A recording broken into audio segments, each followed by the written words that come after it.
విహారికి అన్నం మనం వాచుకున్నాక వేయడానికి కలపకూడదు, మెత్తబడిపోద్ది. పొడి పొడి ఆడుతాను. కొంచెం నూనె, మిరియాల పొడి, జీలకర్ర, ధనియాల పొడి, నూనెలో వేయించుకున్న పల్లీలు తీసి వేసుకోవాలి. కరివేపాకు, పసుపు, కారం తగినంత వేసుకొని ఇలా పొడి పొడి ఆడుతూ కలుపుకోవాలి. కొంచెం నూనె కూడా వేసుకొని ఆ నూనె బాగా కలుస్తాయి పులిహార. నెక్స్ట్ ఇలాగా మసాలాలో పోపు దినుసులు వేసుకోవాలి.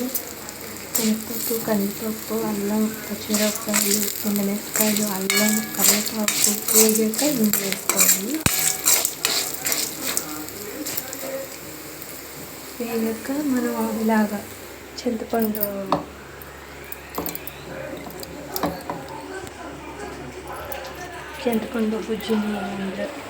గుజ్జుని వేసుకొని బాగా మరగనివ్వాలి. మనం ఇందులో కూడా కొంచెం పసుపు, ఉప్పు వేసుకున్నాము. దేవుడికి నైవేద్యంగా పెట్టుకోవచ్చు కూడా మనం.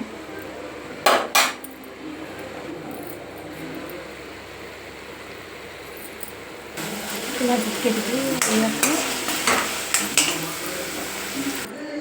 అలా వేయించుకునే తర్వాత ఇలా కలుపుకున్నాం కదా, ఇందులో నువ్వుల పొడి, కొంచెం నెయ్యి, మనకి ఎంతో రుచికరమైన పులిహార గుళ్ళో చేసినట్టు వస్తుంది.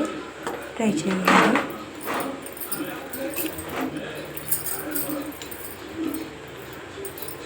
ఎక్కువసేపు అన్నాన్ని మనం వేయించుకోవద్దు. చల్లారాక ఇలా అన్నాన్ని ఎక్కువ వేగనిస్తే మంచిది కాదు, ఒంటికి చూసుకోండి. Take care.